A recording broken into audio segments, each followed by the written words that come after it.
Johnny and Justin were two simple Imagineers at Disneyland until they dared to ask the question, Hey, Justin, is Disney diverse? Well, Johnny, I'm not. Oh no, we've angered the mouse! Stormtroopers, run! Holy crap, it's a gathering of cookies! Now, from undisclosed locations within the Disney park, Johnny and Justin record a podcast where they seek to answer the question, is the Disney catalog diverse?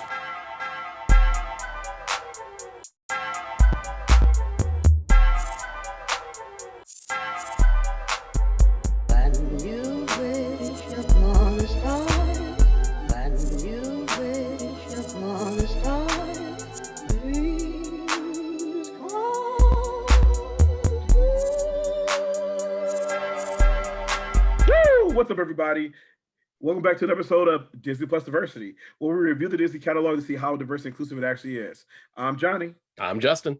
And today we're talking about, y'all, the last 3 episodes of Falcon Winter Soldier! Woo! Oh no, drop the shield! Don't drop the shield, Justin! Don't drop the shield! Oh! Okay, so last 3 episodes of the series is done. Series finale just aired a few days ago. We're putting this out like ASAP. So Justin, again, everyone knows this about you. If you're not, check out our first review where we reviewed the first 3 episodes. So Justin, these last 3, like, what were your thoughts? What'd you think? I think overall, I have. I'll be upfront. There are things I'm not extremely happy about. I will be admitted to that, Okay. and we'll get to those. But I will say that, like, you know what, the stuff that works for me still from the previous episode still work for me here. The stuff I will say right now, I hope Carl Laemmle gets some kind of award or acknowledgement for his work as Isaiah Bradley, because every time he shows up, it's he's a great actor, period, you know, right? But I am utterly impressed with the range and the weight he brings to Isaiah Bradley every time he shows up. It's amazing. Think about his first appearance in this show, and then think about his appearance when Sam and him are talking in his backyard.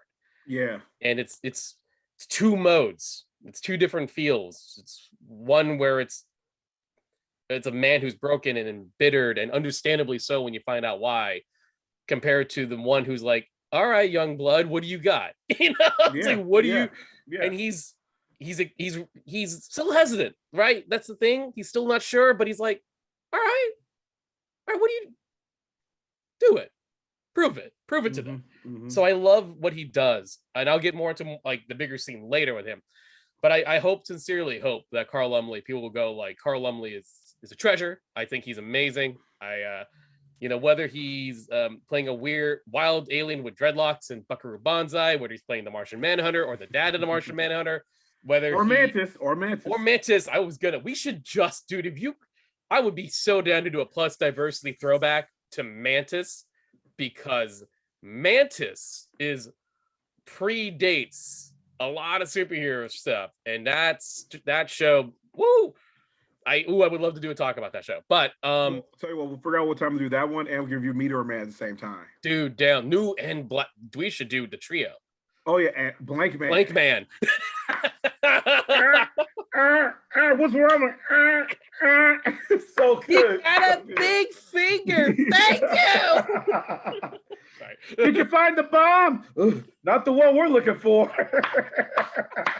But anyway, so yeah, Laemmle's wonderful in this, and so I hope, and we'll go into further detail about some of the other stuff with Carl Laemmle. But I would like I award that man. He's so great. He's so great in this show. Johnny, how about you?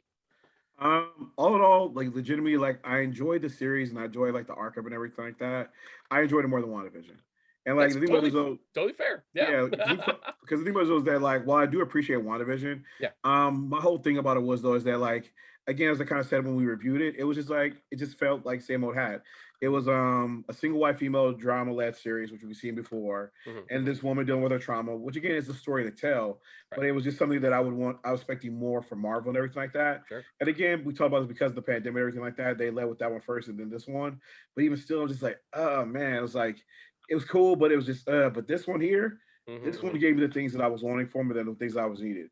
It was here to address some conversations and deal with some hard truths and put some things out there. And as much as again we're going to talk about Falcon a lot because again he is the centerpiece. It's called Falcon Winter Soldier, but it should be called Falcon and sometimes Bucky when we have time. But I will give Bucky credit because Bucky had a really great arc here too. Absolutely. As again, he was dealing with trauma. He was dealing with guilt of his past and have the own up and go and apologize for things, which again was dope to see. Yeah. So again, and we saw that in a lot of different levels here. But getting into it and everything, so in episodes, we're reviewing, talk about episodes 4, 5, and 6. So 4 is like when they go after Kari, right? Kari, yeah. And Sam tries to have the conversation with her, but fake Captain America, the U.S. agent, that son of a messes up the whole operation. And while Sam's almost getting close to talking her down, because you see that in a way, like I was talking to somebody about this whole series was built to kind of set up who Sam is as a character who is as Captain America. Right. Because the problem is that people really want to compare him to Steve, like off the bat. Like by the time we get to this last episode, people really want to compare him to Steve. It's like, well, is he up to Steve Rogers level? It's like, bro, you didn't like Steve Rogers for a while. So I'm really cool with this series about Sam growing into this role and growing into who his Captain America is. Because if you think about it, like I tell people all the time, we did not like Captain America until Captain America Winter Soldier. That's when he became the Cap we know. We've seen him in the first movie, the first Avenger, he was cool. When we saw him in Avengers, again, he's cool. Tony still's the show there, so is the Hulk, so does Loki. A lot of other people still in the show there. But when we get to Winter Soldier and he's like doing all the Cap stuff, he's got that dope elevator scene, bing, all that stuff. That's like, oh man, Captain America's badass. That's where he evolves, becomes that character. It took him 3 movies to get there. It's gonna take Sam a while to grow into this role. But you see, that's what they're trying to do here. They're trying to show you like Sam's approach is going to be a different. Sam's going to like try to talk to people. He's going to try to be empathetic to people. So that scene we saw in Akari, I actually like it a lot because he's trying to understand her, trying to talk her down. It's like, this isn't the way to go. Which is true. He's trying to tell her that like if you go down this path, it's just going to lead to more violence. And he's saying that you got to like find a better solution to this. Like you have power, you have a voice, people are willing to follow you, but it's about how do you lead them. I want to definitely highlight this scene for sure because like one of the things that I think that's really great about Sam's first appearance in his appearance in Winter Soldier, right? The great thing about Sam is that in his 2 scenes that we've met him before he dives into the superhero stuff, one, we see him as a guy who's willing to be open and he can read people, right? When he first meets Steve. That's one of the things I love. That's why I love that scene where they meet each other. Sam is a guy you can easily talk to, but then so Sam is pretty good at reading Steve Rogers. So whether he meant to or not, he connected with Steve, not because, hey, he recognized him as Captain America, but he connected to him as like, hey, man, you're a soldier too. Kind of having a hard time adjusting back, right? Yeah, I am. That's why they become friends. Now, the scene after that is at the VA. And this is when I'm like, oh, man, they nailed it. They nailed it with Sam. This is a guy who's made it his life to help people in his situation and et cetera. And so the only bummer with only getting a couple of hours of time to see how everyone's doing because we have to go to different movies is that Sam's VA part of his life had to be kind of pushed aside to be another member of Steve's Avengers team, right? Right. So, it's not, and I was always happy to see him, always happy to see Anthony Mackie, but the guy that we met who's like helping out veterans is kind of been pushed aside because he's now on the run and being an Avenger and fighting Ant-Man or whatever. But that's what I loved about the scene with Kari. Went right back to that scene with him at the VA and reminded me what is the most crucial thing that makes him more like Steve than John P.O.S. Walker. Is that he wanted to listen and hear her out and kind of question some of the things you're like, what you're sounding like. But I agree with you, but I think I want to push a little bit more, and I would say that's actually makes him a little bit different from Steve. Steve definitely would listen, but again, he's like you said, he's a counselor. And he even mentioned that in the series around those episodes when he goes like, "I'm a counselor. This is what I do. I talk to like soldiers." And you notice that when he's talking to John and Battlestar, Battlestar. Lamar. But the thing was, he never gets angry with them. Really, he's frustrated, disappointed, but he understands where they're coming from because, again, he's used to counseling soldiers. He knows what happens to them. He knows all these different things. So again, that kind of gives him like a leg up because, again, that empathy that he's able to give out there is unique to his character and it's something that you appreciate about him. And it gives him, again, he may not be a super soldier, but he understands people and he's willing to like go and like he's willing to go and help them and speak out about like the stuff that they're going through, which we'll talk about more when we get to the last episode. Now, so with episode 4 is with John Walker. Again, Battlestar gets killed by one of the Kari soldiers, whatever.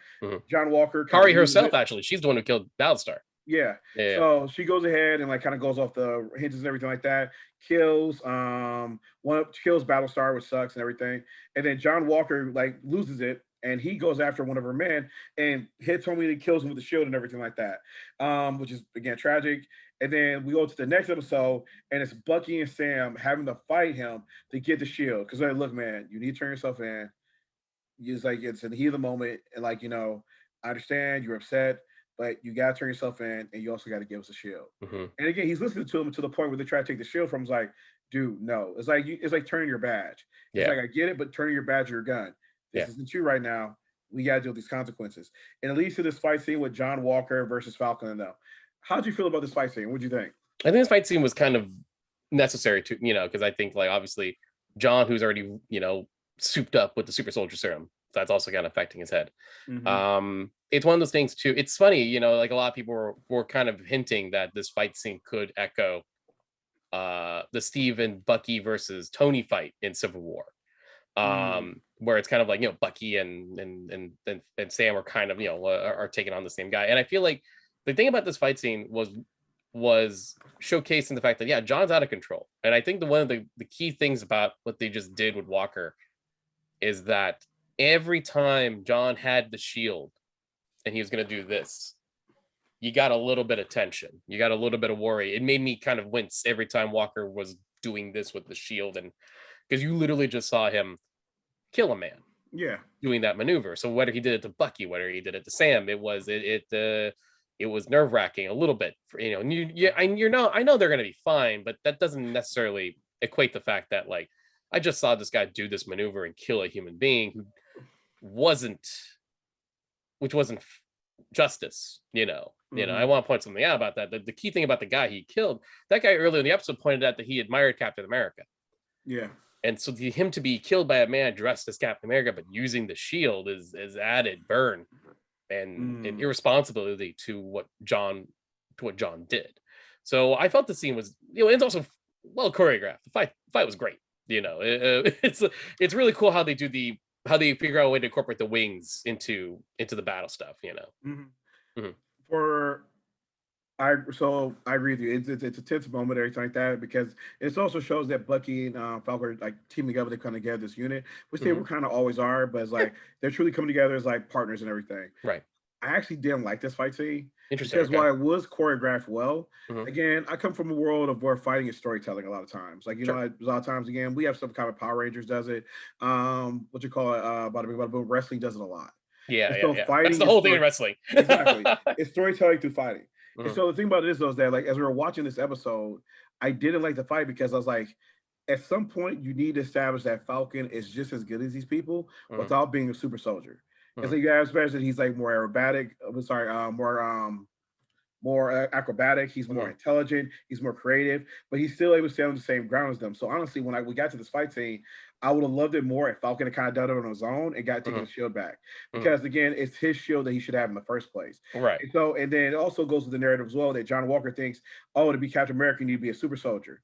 Nah, you don't need to be a super soldier to be Captain America.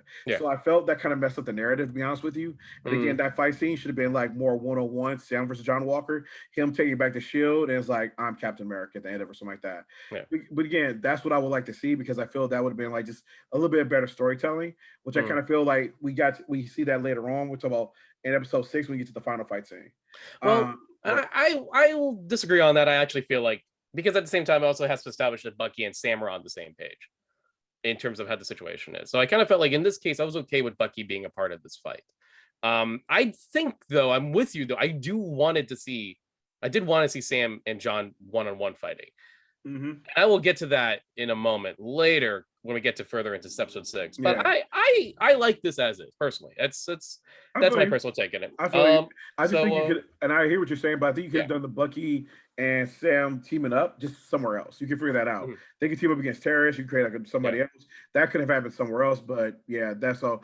But yeah, so that was my drawback with that scene. Sure. And then at the same time this is all going on, we also get we almost forgot to talk about was it episode 4 where the Wakanda's come and beat up John Walker? That was 4, yeah. Okay, we forgot to talk about that too. That was dope. So, let's go back. How'd you feel about that? That was dope. That was great. I loved when we found out the Dora Milaje were going to show up. Let me point out, what a beautiful surprise. Like, what a beautiful surprise. I was not ready to get a little bit of Wakanda in this show. So I was so happy to see it. And rightfully so. Of course they should be here because F Zemo. This is the guy. No. F Zemo. F Zemo. Yeah, this is the guy who did kill T'Chaka. Yeah. So no. I know everyone loves him because he's all weird and goofy and millionaire and like and that dance scene is dope. But no, at the end of the day, Zemo's bad. Zemo's not a good guy. Better morals than John Walker, arguably. Sure. Okay, sure. But like, no. Yeah. But no, on everything else. That being said, but I personally loved that Dora Milaje was like pushing John around, and it took like a hot second for everyone else in the room go, I guess we'll join. Oh, I love that. I was like, I love Bucky on the ground. Like, that's right. Give it to him, John. You got this. I was dying. I was like, this is amazing. This is amazing. So dope. Makes me look forward to that Wakanda series that's coming out. Absolutely. No, especially I forgot the name of the Dora Milaje that like was a big focus on this episode. You know, the one who was there at the end of the end tag of episode 3, the one who clearly was there when Bucky was in his recuperating stage and where he first got the title of White Wolf. I like her a lot. It's super cool. I hope that she gets expanded stuff in future stuff. Ayo, AYO. Ayo, thank you. Ayo, yeah. And so all right, getting back to episode 5. So episode 4 he kills. That's 4. Yeah, and then we get to episode 5. And so Sam gets a shield and everything like that. Yeah. And then he goes to have this conversation with Isaiah Bradley. Which I want to talk about before we talk about the conversation with Isaiah Bradley. I do want to talk about my extreme disappointment, but what happens with John Walker. So he kills this dude, and then he goes in the court scene, and they're like, well, here's the thing, we're going to take into account your record and like all this stuff and everything like that. And it was like, so we're going to take away your medals, we're going to take away your pension and all this stuff and everything like that. And John Walker's upset, like, no, I'm a hero, you need to battle and all this kind of stuff and everything. But as I'm watching this, I'm like, okay, actually, so here's the thing, I hate and love this, and here's the reason why. Okay. I hate it because of the white privilege that happens in this scene. Because this scene right here is kind of indicative of what happens to cops when they kill citizens on a regular basis. Oh, yes. And the thing about this was they're like, oh, well, you have this past record, but saying it was the heat of the moment. And so, you know what, we're going to let you off. And that's one of those things right there where it's like, it just sucks. But this happens all the time, but it happens to American citizens as well. And the reason why I love it, though, because it shows you how wrong this is and how just it is. And again, it shows you that this is what happens. Absolutely. So they could have done something like, oh, well, he gets thrown in jail. We would like, that don't happen to white people like that. No. That don't happen to cops like that. No. But instead, they were like, no. We're going to show you exactly what's going to happen because it keeps happening in the real world. And we need to address this because in this week that we're talking about this, just last week, Derek Chauvin is going to jail for the murder of George Floyd. But let's keep it 100 though. The only reason why he went to jail is because a brave young woman recorded the video of that 9 minute long of that dude having his knee on George Floyd's neck. Yeah. If she didn't record that video, he would not have gone to jail because the police put out a statement that said that George Floyd died because of like pre-existing conditions or some of those lines or whatever. There's an official police report. I'll try to put it up if I can, where they were like saying these different quotes about how he died, but they didn't address the fact that Derek Chauvin had his knee on his neck. It wasn't until her video came out that people saw the murder that took place and held him accountable. And the thing about this, though, and we know this because there are so many cops who get off for the exact same thing in other cities throughout the world. And so when I saw the scene, one, it was frustrating. But it was like, you're doing good storytelling here because you're showing how the world really is. And it sucks, but by showing this, it reminds us that we need to address it and make the world better. Agreed. No, I think a lot of us, when episode 4 ended and we had that week to kind of process what they're going to do next, I think the majority of us all kind of went, he's going to get off, isn't he? He's going to get off. He won't. He's going to get a slap on the wrist. You did a bad thing, and then go and then and then take his toys away, and we're all like, he murdered someone. He should go to jail. But I knew he wasn't, and I was hoping that they were going to do what they did, because you're right. Like, no, this just kind of proves it, right? This is sadly, this is what everyone who's been seeing within the last year and getting the chance to really see what's going on and being confronted by it. No, like, yeah, of course John Walker walks, and he gets to have a temper tantrum and gets away with it. Yeah. Like, he's being disrespectful in that courtroom scene, and yet they're still like, sorry, John.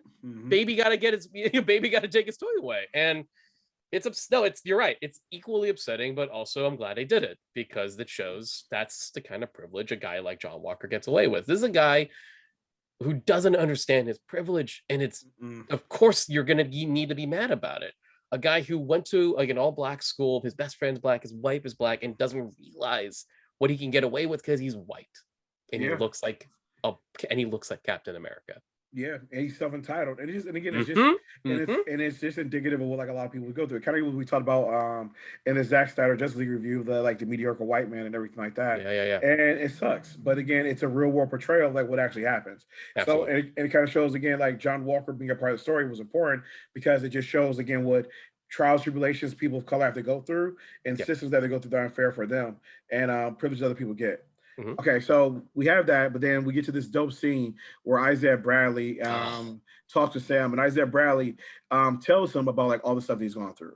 He's like, I came back and they put me in jail. Yeah. It's like they had me away from the woman I loved for 30 years. I wrote her letters. She never received one. It's like they tortured me, they experimented on me, they did all these terrible things. And then Sam in the scenes just sit there like aghast. He's like, what? No, they did? And so this was interesting. Like, just like, so to speak on this, like, a lot of people I've talked to are kind of conflicted about this scene, because there are some people who feel that like Sam shouldn't be this ignorant. It's like, as a person of color and as people of color, we know that this racism happens all the time. But the thing about it is, though, people feel that in this moment that Sam being so shocked that Isaiah Bradley went through this, he shouldn't be that way. He should be more. That's the thing. I'm not even sure like how people want him to respond, but a lot of people were just like surprised that he was ignorant and that he was so surprised by what Isaiah Bradley went through. Me personally, I don't know. Like, the thing about this was that I understand where they're coming from, but again, like, am I surprised that Isaiah Bradley was held in jail for that long? No. The Hurricane was held in jail for that long. The Central Park Five were held in jail for that long. We can think of numerous situations where like Black men and Black women, other minorities were put in jail unjustly. It's like, no, this happens on a regular basis. So part of me does understand where people are coming from with this. But at the same time, though, I don't think it was him being ignorant.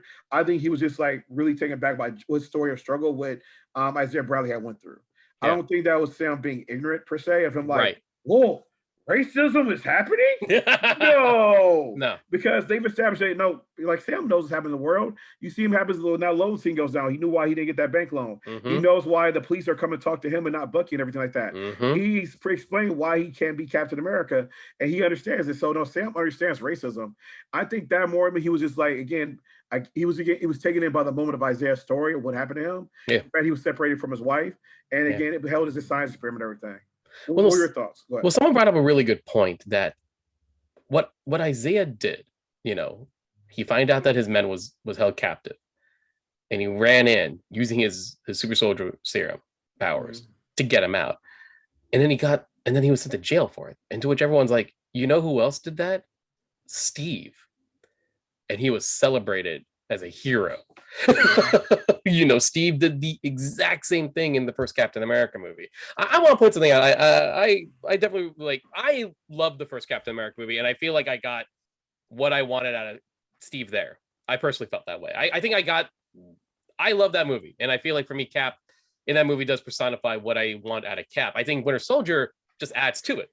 And it's part of the reason why I'm a big fan of those two Marvel movies, probably two of my favorite Marvel movies. But that is a wonderful point to show, like, Isaiah Bradley was was sent to jail for doing the same exact thing that Steve did. Mhm. And it's not right, you know. And it's one of those things Mhm. that's like really, you know, that is the key thing of this is why I think the show was really interesting, is that like the whole point of the show was to prove, like, for anyone who watched the end of Endgame and saw Steve gave the shield to Sam, and everyone out, for some people going like, really, that guy? This show is here to point out, like, yeah, really, that guy. But that has consequences for him to take that part, to take that role. Yeah. But that's why I felt was really powerful by that. And you know, it's funny, we kept saying, are you going to say it out loud? Are you going to say it out loud? Are you going to say it out loud? The thing that we were, you know, you and me saw in subtext, and we're like, well, we see it, but are you going to say it? So while Sam doesn't say it, you know who does? Isaiah. Mm-hmm. Flat out says the words out loud. They will never let a black man be Captain America. And even if they did, no self-respecting black man would ever want to be. That's what I wanted to hear. Even if it wasn't said by Sam, I needed someone to say it out loud. And I'm glad it was Isaiah, who would be the right man to say it out loud. You know? Exactly. And the thing about it is, though, is that, and you know what, so as you know, with Disney+Diversity, we have a very pointed conversation here. So we're not doing like an episode recap type deal. We're talking about the ideas and the ones of the series. Right. And it's good that he said that too, because it just kind of shows what black people go through and what people of color in this country go through as well. Because the thing about it is, though, is that like you grow up here and you go through so much stuff, so much racism, so many different like incidents and whatnot, that it just starts to weigh on you. And sometimes you're like, man, it is so hard for me to just be me in this country. So you start to feel like the country itself hates you, the country is for you, and all these different things. And so you understand where Isaiah Bradley's coming from, especially when you consider the fact like the man was unjustly held for 30 years.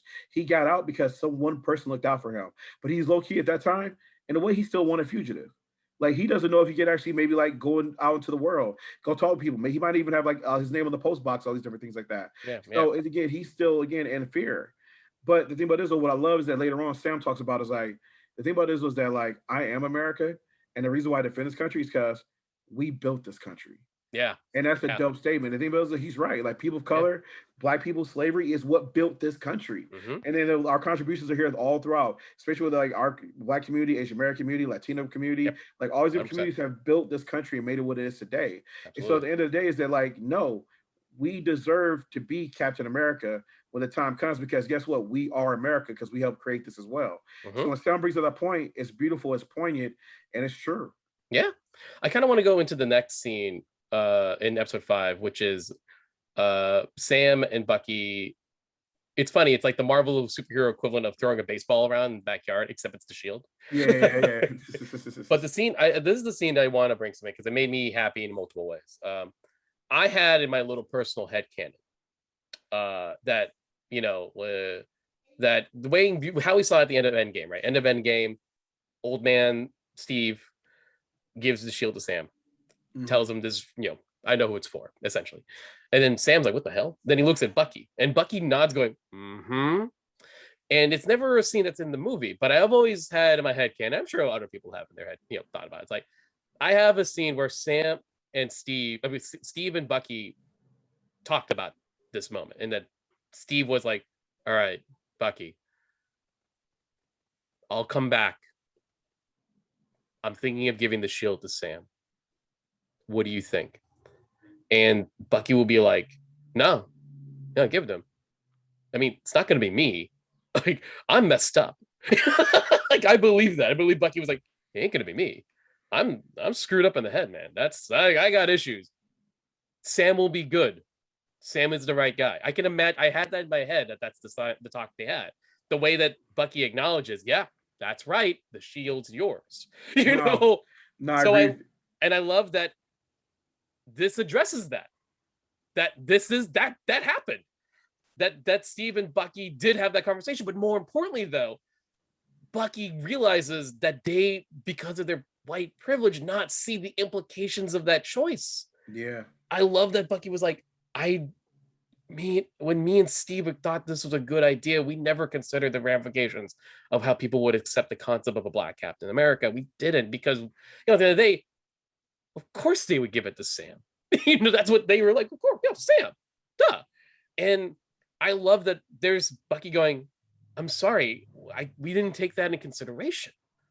No, exactly. And low key though, that's the big thing. And you're right. And that's the thing that sticks the most out to me is what he says, I'm sorry. Yeah. Just think about this though. We saw, and again, this is why I give Malcolm Spellman, the showrunner for this, like a lot of credit, because Malcolm, he worked in Empire and a bunch of other dope stuff. But again, the storytelling that you see here is that like he established earlier on that Bucky doesn't understand what a Black man in America goes through. When the police show up and he's like, just show him your ID. He's like, Sam's like, no, you don't understand why they're asking for my ID and they're not asking for yours.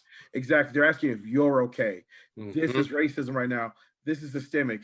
This is why Black people get shot by the police. Yeah. And again, Malcolm's doing all this under the storytelling. And so when Bucky apologizes right there, he's apologizing for being ignorant of like the stuff that Sam's going through and not understanding that. And that is freaking dope. Yes. That is powerful right there. Because again, like a lot of times people ask like, how can you help? And I'm just going to say this up front. Don't go around just saying sorry. Like, no. Please don't be like, I'm sorry, and expect racism to end. No. But no, hear what people have to say. Understand where they're coming from, listen to them, and then help them. Help them combat the racist system. Because again, saying sorry is a stop in the process, but Bucky also said, I got your back. Yeah. I'm here. I'm here to help you fix this boat. I'm here to help you go on missions. I'm here wherever you got to go. It's like, that's what you do, because that's what honestly is going to help us like uplift like people of color and people are struggling, is when you become a true ally, is when you stand with people in the fire. And that's what Bucky did right there. So like, no, I totally agree. That scene right there was poignant. It was beautiful and it was dope. It also kind of showed how Sam was going to be Captain America. He was going to be doing things like a little bit more differently. As you see him whipping the shield around, training. And also kind of shows as well is that like, no, he's just not giving the shield instantly good. It's like he had to put in that work. Put in that work. Had to train, had to practice. Shield didn't come back right way all the way. So that was cool too. That was dope. Someone pointed out really good framing and how they did the shot where Sam's running. Someone pointed out the fact that he's leaving room for Steve in the running shots where he's like, so on the left. On the left. On the left. Didn't catch that. And then so I saw someone point that out online. I went, that's so good. That's so good. Makes me want to go jogging. Just makes me want to go jogging. Yeah, almost. On your left. Oh, it's someone's on my left. No, I just walk. Yeah. Power walk. Power walk. There we go. Power walk. But so that was dope. And so that immediately leads us into the end of the episode where it's like, oh well, I guess we got to talk about this really quickly. How'd you feel about when Julia Louis-Dreyfus showed up? My biggest reaction, of course, is Julia Louis-Dreyfus? Yep, as Valentina Allegra de Fontaine. Yeah, she's a character from Nick Fury, Agent of S.H.I.E.L.D. I legitimately was surprised. I hear she was supposed to, technically her first appearance would have been in Black Widow, supposedly. But this will be her first appearance. And I kind of like, honestly, I cracked up because I'm just sitting there going like, what the hell is like Elaine doing here? Low key. I was like, honestly, when she showed up, my first thing was like, oh, it's the vice president. It's a VP. It's a VP. It's VP. But no, it was like, man, like I love Julia Louis-Dreyfus, and I give her so much credit. She's a strong feminist icon. She's super dope, everything like that. I agree. And I love, again, she always talks about the fact that like they try to push women as they get older out of Hollywood, as they get older, which is bullshit. Because you look at Sean Connery, acted until he was like 103. Right. And he having romantic scenes with Catherine Zeta-Jones when she was like 25. So. Exactly. Was like. Yeah. Oh yeah. But again, when it comes down to it though, like I'm so happy that she's getting work, and I'm happy like to see her here. And damn, she still got it. Like damn, she was pulling up that scene, playing that character so well. So it was dope. Sucks John Walker just keeps getting chances. We'll get to that. He's feeling his way up. But okay, so we get to the last episode. We get to the big fight scene and everything like that. We get to see Sam in like full his new Captain America Falcon. Oh my goodness, dope. His OBC is throwing the shield through like a window, taking out a guard, flying through the window and everything like that. All badass and stuff. I love when he's after that and he just looks so good. The costume is so I love it. I love the suit. I love the wings. I love it all. But when he's walking up that one guy, he's like, who are you? With a very strong, confident, but not commanding like a dick, like a certain John Walker. He's like, Captain America. I'm like, damn right you are, Sam. You are Sam. You Sam. You are. No, yeah, no, my God. This episode has a lot of dope moments too. Like I love the scene with the bridge where he like saves the vandals by the golf and everything like that by pushing it up, almost Superman-esque style. It was like I've seen Sam save more people than I saw Superman save in Justice League. Just Correct. saying. Just saying. Just and again, Sam. Mm-hmm. And so it's so dope. It was like, yeah, way to go, Black Falcon. I was dying laughing. I was like, oh, I love this Black Falcon joke. But it's okay, a little like indentation of like whenever they create a hero, it's always Black something. Black Falcon, Black Panther, Black Lightning, Black Fist and Brown Hand. Plug. But anyway, I gotta go small tangent. Did you ever read Toy Fair when you were younger? Remember that magazine, Toy Fair? Yeah. You remember them? Yeah. Yeah, we're part of Wizard Magazine. They did this thing where it's like an Avengers recruitment day, and it's like, oh, and here's the rest of our team. We got Black Panther, Black Falcon, and Sam's like, whoa, no, guys, it's just Falcon. You sure you want to read? You want to check your membership card again? Yeah, of course. It's just son of a bitch. You're a Black Falcon on top of his card. Oh my gosh. But it's crazy. But oh my gosh. But it's crazy because that's indication, because that's what used to happen for a while. Anytime they would create a Black character, it was like put Black in front. It was like, the fuck are y'all doing? And so, and I love the response to that. It's like, nah, man, that's Captain America. You can rely on New Yorkers being saved by a superhero on the bridge to go, I got your back, superhero. Exactly. And we're gonna give you a right name. It's like, that's Spider-Man. That's blah blah. Nah, man, that's Captain America. It's like, that's right. That's right. My heart just keeps growing every time I see Sam B. Cap, and I'm just like, I want it. I love it. Want more of it. You know? Yeah. Like, so how'd you feel about the fight scene in this episode? The fight scene I think the cool thing. Okay, so here's the thing. Like, I was reading the Sam as Captain America run when they did it a couple years ago, and here's something I'll say.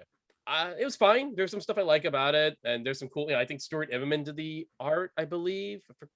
I'll double check on that, but there's some good art here and there. But I always had this problem with really visualizing how Sam really used his skill sets with Cap, combining it, right? And I really liked when I saw what they did in the show. It was like, hey, the Wakanda hookup, they gave him the suit, they gave him the vibrating wings. But when I started seeing how they were incorporating the shield, the wings, the jetpack, but it's also Sam's own athleticism that I'm like, oh yeah, yeah, this is cool. Like his flipping around, and I super into it. Anytime also Captain America fights Backtrack Zalipa, I'm always I'm always happy to. I kind of cracked up that like, oh, we brought Backtrack Zalipa back. He should wear the mask next time. Ooh. You should wear the mask next time. How about you, man? Still can't believe we got Batroc. I know. Still can't believe it. That's it's canon. I can't believe I love Batroc the freaking Leaper is canon. It's so crazy. So I liked it. Like you said, I love the way he uses the shield and everything like that. I love his new armor. There's that point where he like wraps himself around. He's able to take impact now, which is like super dope. So it's super tough and everything. He's like a little flying, walking tank and everything. Again, going by wrestling storytelling, fight scenes, everything like that. I kind of needed them to do Cap in the elevator as fight scene to establish that, Sam will mess some people up. He is Captain America. He will take out all of you suckers. But I'm cool though, because I give it a little bit of leeway. I would love to see it, but I give it a little bit of leeway because of the fact that one, Malcolm Spellman is not just an action director. There's great messages and storytelling here that is super deep. It's super relevant what's happening today. Yeah. It's amazing. So I'm like, no, you gave me a lot of that. So I'm gonna let you slide on the action stuff because that is not your forte. When you get ready to do like the big budget, because they have announced that he's pitching like a Captain America 4. He's writing it right now. Exactly. So when you ever do that, just make sure you call some action directors in because you have my boy Sam put in the work on people establishing themselves. Other than that though, like it a lot, thought it was dope. And again, that elevator, when he says like the helicopter, all the stuff like that, they really established that this man is a hero. Again, I see Sam save more people in Superman and the entire Snyderverse. Dang, those movies suck. Sorry. Anyway, sorry. Sorry, back to this. But as we go ahead and wrap up really quickly, y'all know what time it is in our show. It's the point where we rate our episodes either woke, waking, or sleep or shed. Woke meaning, hey, this was awesome, this was dope, it was enlightening. Waking means, it was cool, but it was like problematic some ways, got some work to do. And then sleep or shed was like, damn, this is almost as bad as Jim Crow. So those are the levels. Okay, and we'll be right back after this. When Captain America throws his mighty shield, all those who chose to oppose his shield must yield. If he's led to a fight and a duel is due, then the red and the white and the blue will come through when Captain America throws his mighty shield. Woo! What's up, everybody? And we're back. So we've gone through and rated Captain America Winter Soldier. Is either woke, waking, sleeping shit. We don't know what we gave it. We're going to review our scores to the screen on 3. Are you ready, Justin? Mm-hmm. Okay, we're going to review on 1, 2, 3. Yeah. Yeah. Great job, Black Captain America. Yeah. Great job, Black Captain America. Oh man. So we both gave it woke. All right, Justin, why'd you give it woke, Jay? I think the fact of the matter is when the show was announced, I was like, yeah, sure, a Sam and Bucky action buddy show. Sure, why not? I was not ready. Was not ready for the mountain of discussions, topics, themes about race that this show has done that didn't feel preachy, but felt like part of the world, but felt like it was enriching the story as opposed to check marks of look at us. We're talking about important themes. It's like, no, it's the narrative. It's the story that Sam has to go through. The fact that we are having these discussions, the fact that they use Isaiah Bradley as a way to enhance the discussion, to use Bucky as a way to explore the concept of allyship, as long with his own trauma to deal with. It's top to bottom, and on top of that, there's some good Captain America stuff in here. While they're showcasing a terrible Captain America. So, I mean, yes, there's some things obviously to improve, but I will tell you, when I heard Malcolm Spellman was already cooking up a feature-length Sam Cap movie, sign me up. I'm hoping everyone's mostly COVID free so I can see that sucker in a theater, because that would be great. Nice. For me, I gave it woke for a few different reasons. Number one, casting. This was beautiful, diverse casting on such a different level. I've heard some people who were critical of just like a lot of times people are critical of like castings being done, but this is true rainbow casting. Like everywhere we looked, we had like people of color, Asian Americans, Black people, Latinos, and just like small roles here that spread throughout the whole thing. So that was amazingly dope to see.